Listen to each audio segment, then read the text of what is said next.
అంతా కూడా అన్రెస్ట్లో ఉంది. ఏది ఉమ్మడి తెలుగు ప్రజా సమూహం మొత్తం కూడా అన్రెస్ట్లో ఉంది. వీళ్ళకి ఇంకా ఏదీ సమస్య లేనట్టు ఈ వర్గీకరణ మీదనే ప్రతివాడు మాట్లాడుతున్నాడు. వర్గీకరణ గురించి మాట్లాడండి, దాన్ని సైంటిఫిక్గా ఎంపెరికల్ డేటా తీసుకొని ఇంప్లిమెంట్ చేయమని చెప్పి అడుగుతున్నాం. ఈరోజు సమాజం ఇంకొక 10 సంవత్సరాలు పోతే ఈ రాజ్యాంగం అమలులో ఉండదు. ఎప్పటికీ రాజ్యాంగాన్ని తూట్లు పడటం మొదలుపెట్టారు. మీ పిల్లల పరిస్థితి ఏమిటి? రాజ్యాంగం ఇచ్చినటువంటి కొద్దో కొంచెం హక్కులను ఉపయోగించుకొని మేము అడుక్కు తిని చదువుకున్నాం. మన జనరేషన్ ఐలయ్య ప్రొఫెసర్ అయ్యాడు, నేను డాక్టర్ని అయ్యాను, ఇంకొకళ్ళు సునీల్ కుమార్ ఐపీఎస్ అయ్యారు, చాలామంది ఈ విధంగా వచ్చారు. కానీ రాబోయే కాలం చాలా ప్రమాదంగా ఉన్నది. రాజ్యాంగం ప్రమాదంలో ఉన్నది. ఈ దేశం ప్రమాదంలోకి నెట్టబడుతుంది. పుష్యశృంగం మిత్రుడు క్రీస్తు పూర్వం 185వ సంవత్సరంలో బృహద్రథుని తల నరికేసి ఎట్లయితే రాజ్యానికి వచ్చాడో, ఇప్పుడు తలలు నరక్కుండానే కూడా ఈ ఆర్ఎస్ఎస్ బీజేపీ మోకలు అధికారం చెలాయిస్తున్నాయి. మీ ఇళ్ళ కనుక నేను ఒక విషయం చెబుతా. 1880లో అంబేద్కర్ రాస్తారు ఒక వాల్యూమ్లో, ఏమనంటే అక్కడ పరయ గ్రామం ఒకటి ఉంది తంజావూరు జిల్లాలో. ఆ గ్రామం నుండి బ్రాహ్మణులు కనుక దారిలో పోతే, ఆ ఊరు నుంచి పోతే శాపం తగులుద్దని చెప్పేసి బ్రాహ్మణులు చంపేవాళ్ళు, తన్నేవాళ్ళు. మీ ఇళ్ళకి పెళ్ళిళ్ళకి బ్రాహ్మణులు వస్తున్నారా? పూజారులు వస్తున్నారా? నిజంగా చెప్పండి, వస్తున్నారు కదా? మరి రానిస్తారా?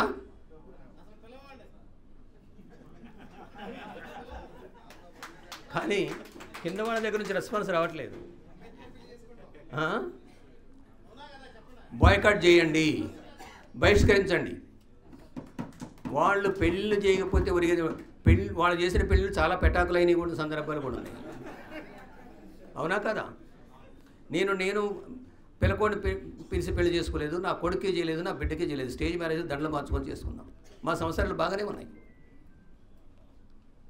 పిల్లకోడు వచ్చాడంటే పాపం తగులుద్ది, శాపం తగులుద్ది.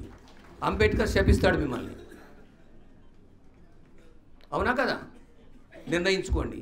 మీరు నిజంగా మనువాదానికి మరణశాసనం రాసేటువంటి మన పల్నాటి వీరులైతే, మహర్ సైనికుల యొక్క వారసులైతే, వాళ్ళ ఆచరణవాదులైతే పిల్లకోళ్ళ పిలవకండి, బాయ్కాట్ చేయండి. చేస్తారా లేదా? చేతులు ఎత్తండి. ఎంతమంది చేస్తారు? ప్రమాణంగా చెప్పండి. మీరు అంబేద్కర్ మీద ప్రమాణం చేసి చెప్పాలి. మీ ఇళ్లలోకి ఎక్కడి నుంచి పిల్లకోడు దేనికి రావద్దు. గోచి పెట్టే పండుగ కూడా పిలుస్తూ ఉంటారు మీరు. అవునా? వాడెందుకు రాడు? బ్రహ్మాండం కోసం డబ్బులు ఎక్కడ ఉంటే వాడు అక్కడ ఉంటాడు. కృష్ణదేవరాయల ఆస్థానంలో ఉన్నటువంటి కవులు చెప్పిన మాట ఇది, నేను చెప్పట్లేదు. పైసా లేకుండా బాపునోడు పనిచేయడు. I'm not against Brahmins, I'm against the Brahminism. గుర్తుపెట్టుకోండి.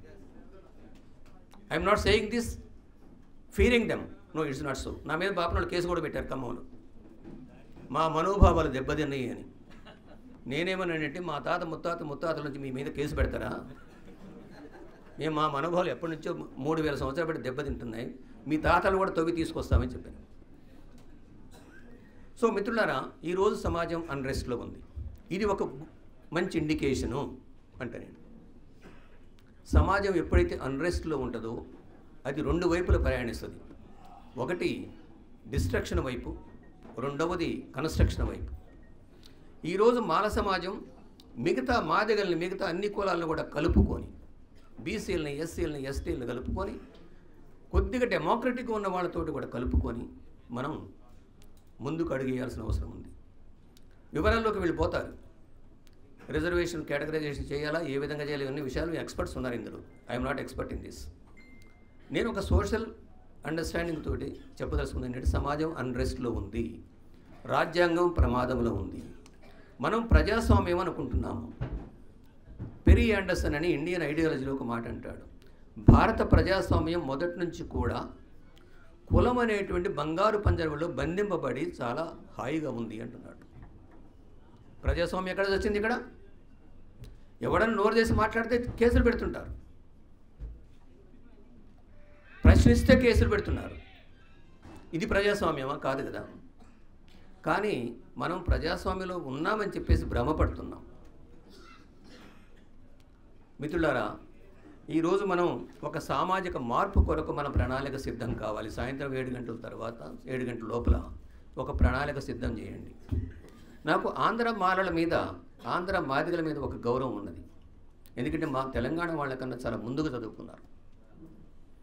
అది 2 కారణాల వల్ల. క్రిస్టియన్ బోర్డింగ్ స్కూళ్ళ వల్ల, రెండవది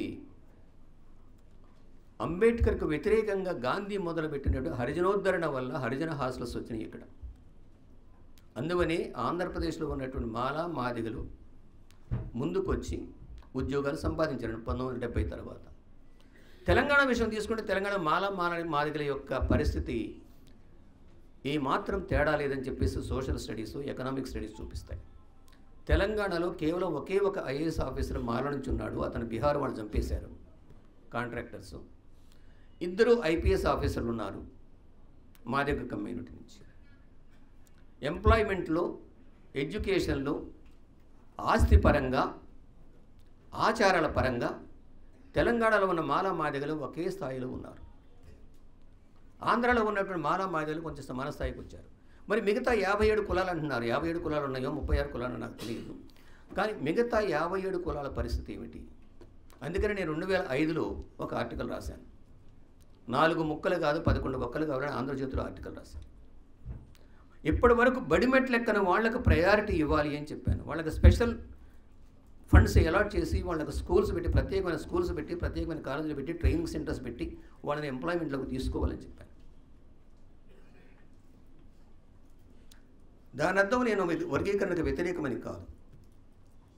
ఇక్కడ కొంతమందికి వ్యతిరేకించే వాళ్ళు ఉండొచ్చు. ఇక్కడ ఐ డోంట్ మైండ్. నేను 2005లోనే ఆర్టికల్ రాశాను. ఏప్రిల్ 14 బాబాసాహెబ్ అంబేద్కర్ బర్త్డే రోజు రాశాను. దానికి అనేక పారామీటర్స్, సోషల్ పారామీటర్స్ తీసుకోవాలి, ఎకనామిక్ పారామీటర్ తీసుకోవాలి, ఎడ్యుకేషన్ పారామీటర్ తీసుకోవాలి. వాడు విలేజ్లో ఉన్న గ్రామ స్థాయిలో ఉన్నాడా లేకుంటే పట్టణ స్థాయిలో చదువుకున్నాడా, అమ్మాయా అబ్బాయా, వికలాంగుడా కాదా, తల్లిదండ్రులు చదువుకున్నారా లేదా, తల్లిదండ్రులు ఎంప్లాయీసా కాదా, ఈ పద్ధతిలో విభజించేసి వాళ్ళకి ప్రయారిటీ ఇవ్వమని చెప్పేసి రాశాను. ఉషా మెహ్రా కమిటీకి ఇచ్చాము, అదేవిధంగా రాజశేఖర్ రెడ్డి గారికి కూడా ఇచ్చాము అప్పుడు. కానీ వాళ్ళు ఎవరు పట్టించుకోరు. ఏంటంటే రిజర్వేషన్స్లో అశాస్త్రీయత ఉన్నది, అమలైంది, అశాస్త్రీయత ఉన్నది. ఈరోజు తెలుగు రాష్ట్రాలు వర్గీకరణకు వ్యతిరేకమని చెప్పేసి వర్గీకరణ కావాలని చెప్పేసి పోరాడుతున్నాయి. కానీ నార్త్ ఇండియాలో ఉన్నటువంటి చమార్స్ ఏం చేస్తున్నారు? అసలు మాకు వర్గీకరణే వద్దంటున్నారు వాళ్ళు. బీజేపీ నోట్లో ఎలక్కాయబడ్డది. కానీ వాళ్ళది బీజేపీ వాళ్ళు అంత తేలిక వదలరు వాళ్ళు. ఆర్ఎస్ఎస్ బీజేపీ ఎజెండా ఏమిటంటే ఈరోజు సౌత్ ఇండియాని ఆక్రమించాలి. సౌత్ ఇండియాని, ఇది రాజకీయపరమైనటువంటి కుట్ర. ఇది కేవలం వర్గీకరణ విషయం కాదు. మాదిగలు బాగుపడ్డా, మాలలు బాగుపడ్డా వాడికి ఇష్టం లేదు. అసలు వర్గీకరణ జరిగినందువల్ల అసలు మాలలు మాదిగలు చదవాలని కూడా వాళ్ళు కోరుకోవట్లేదు. ఇప్పటికే 50 సంవత్సరాల రిజర్వేషన్స్ మన ప్రశ్నించేటట్టు తయారు చేసినాయి అంబేద్కర్ ఇచ్చిన రిజర్వేషన్స్.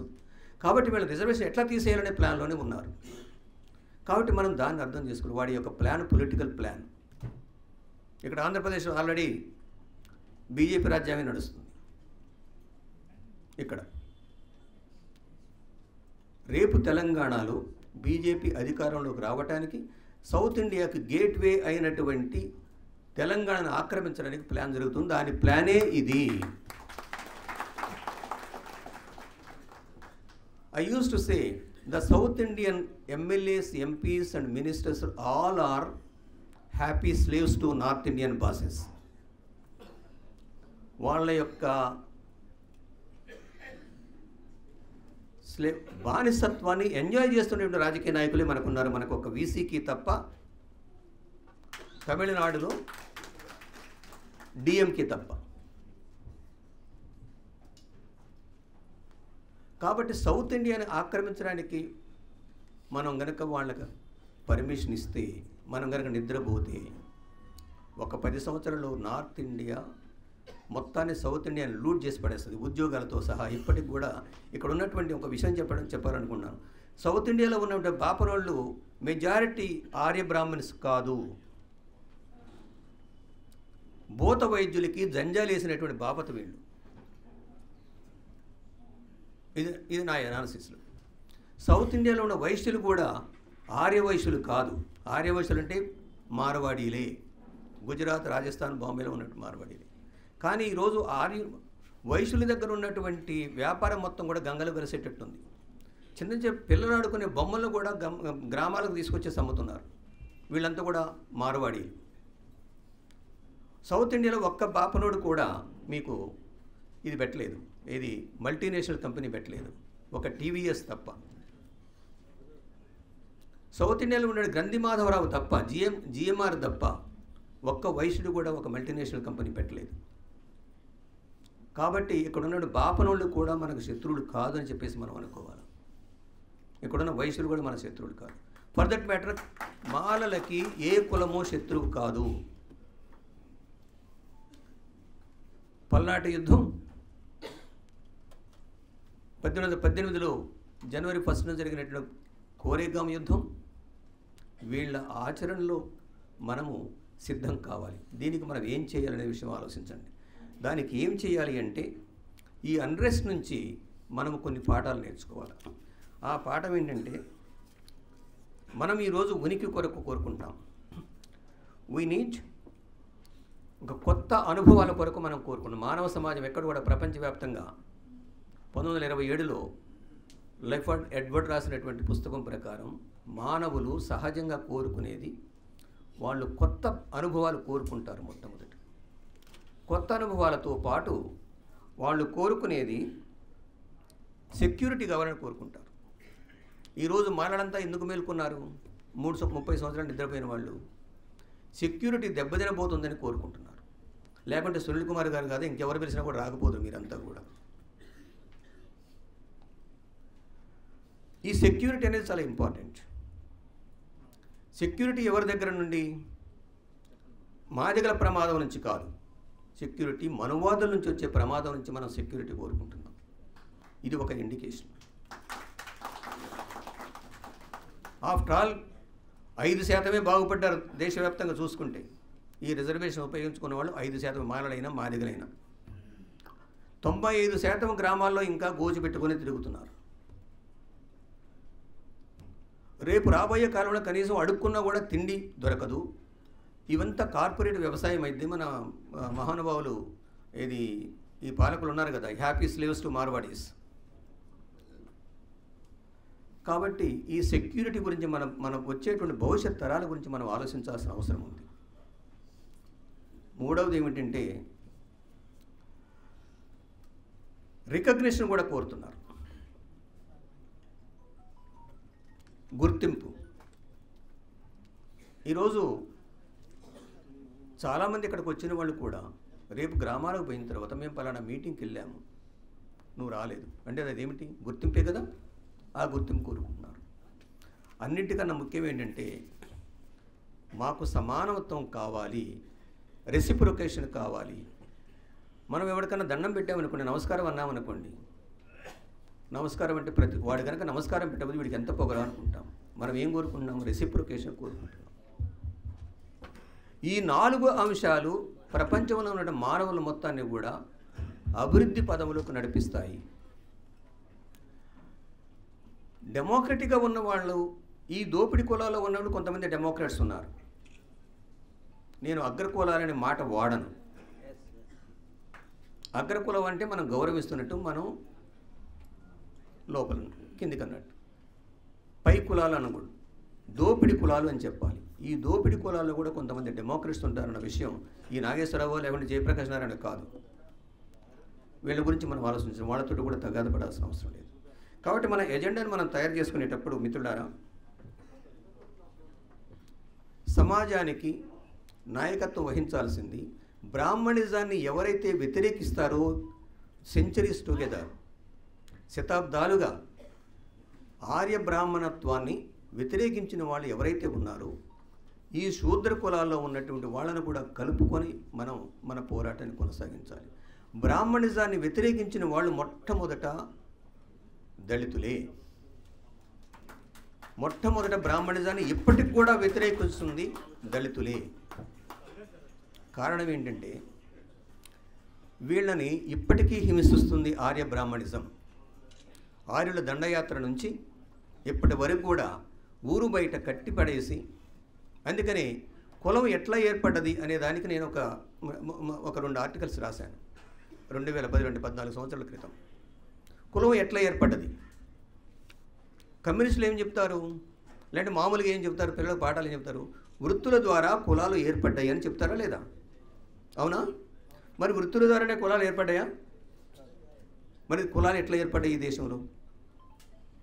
ప్రపంచంలో ఉన్న 800 కోట్ల జనాభాలో 143 కోట్ల జనాభాలోనే కులాలు ఎందుకున్నాయి? మిగతా 660 కోట్ల జనాభాలో కులాలు ఎందుకు లేవు? వృత్తుల ద్వారానే కులాలు ఏర్పడ్డట్లయితే ఈ దేశం యొక్క వాస్తవ పరిస్థితిని స్టడీ చేయడానికి we need to talk about the Indian historical materialism.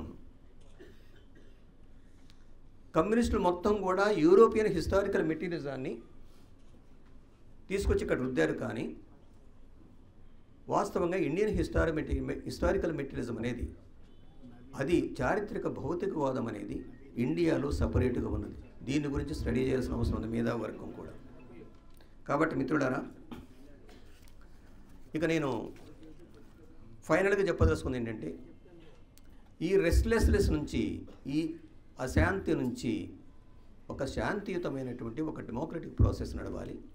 ఈ డెమోక్రటిక్ ప్రాసెస్లో అందరినీ ఇన్వాల్వ్ చేసుకోవాలి. మాలలు అన్డెమోక్రటిక్ అనే ముద్ర మాత్రం వేసుకోకండి. We are not undemocratic. We shall respect the democratic demand of every caste. Every individual has got a right to enjoy the properties of this country. ఈ దేశం అన్ని దేశాల్లో కన్నా చాలా రిచ్ కంట్రీ ఇది.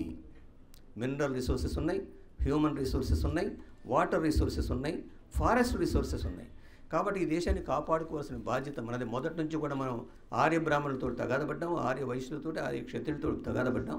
ఇప్పుడు కూడా ఆ బాధ్యత తీసుకోవాల్సిన మహర్ సైనికుల యొక్క వారసత్వాన్ని తీసుకోవాల్సిన అవసరం ఉంది. పల్నాటి యుద్ధ వీరుల యొక్క మాల కన్నమదాసు యొక్క చరిత్రను తీసుకోవాల్సిన అవసరం ఉంది. వాళ్ళ ఫాలోవర్స్గా ఉంటారని చెప్పేసి నాకు ఈ అవకాశం ఇచ్చినటువంటి సునీల్ గారికి, అదేవిధంగా కిషోర్ గారికి, మీ అందరికీ నేను చెప్పినటువంటి విషయాలు మీరంతా ఓపికగా విన్నందుకు మీకు ధన్యవాదాలు చెప్తున్నాను. కానీ ఒక్క విషయం మర్చిపోయాను, ఆ విషయం చెప్పాలి. 1990లో secrets RSS secret circular number 411 1990 ఈ సర్క్యులర్ చూడండి. దీంట్లో ఫస్ట్ పాయింట్ వీడు collect ammunition for the future use against Dalits అన్నాడు. మన మీద యుద్ధం చేయడానికి, మనం చంపడానికి వాడు ఆయుధాలు సమకూర్చుకోమని చెప్తున్నాడు ఆర్ఎస్ఎస్ కార్యకర్తలకి. అదేవిధంగా వీళ్ళందరూ కూడా దళితులకు మొత్తానికి కూడా ఎక్స్పైర్డ్ మెడిసిన్స్ ఇవ్వమని చెప్పేసి వాళ్ళ డాక్టర్స్కి ఉద్బోధిస్తున్నాడు. వీళ్ళ అమ్మాయిలు మొత్తం రేప్ చేయండి, లవ్ అని చెప్పేసేసి తీసుకురండి అని చెప్పేసి, లవ్ చేస్తామని చెప్పేసి. కాబట్టి మిత్రులారా, ఇంత సీక్రెట్ పాయిజనస్ సర్క్యులేట్ అవుతుంది. కాబట్టి ఇదందరూ కూడా తెలుగులో కూడా ట్రాన్స్లేట్ చేసుకొని డిస్ట్రిబ్యూట్ చేయండి. అదేవిధంగా don't get the brand that you are anti democratic. We are most democratic than anybody else. Let us be proud of it. గర్వపడదాం. మాదిగ సోదరులు మన శత్రువులు మాదిగలు కాదు, గుర్తుపెట్టుకోండి. మాదిగల నుంచి పోయినటువంటి మనువాదులకు పాదసేవ చేస్తున్న వాడే మన శత్రువు తప్ప మాదిగ సమాజం కాదు. అడుగు తినడానికి ఆరాట పడకండి, అధికారం వైపు అడుగులేయటానికి సిద్ధంగా అండి. జై భీమ్, జై భారత్.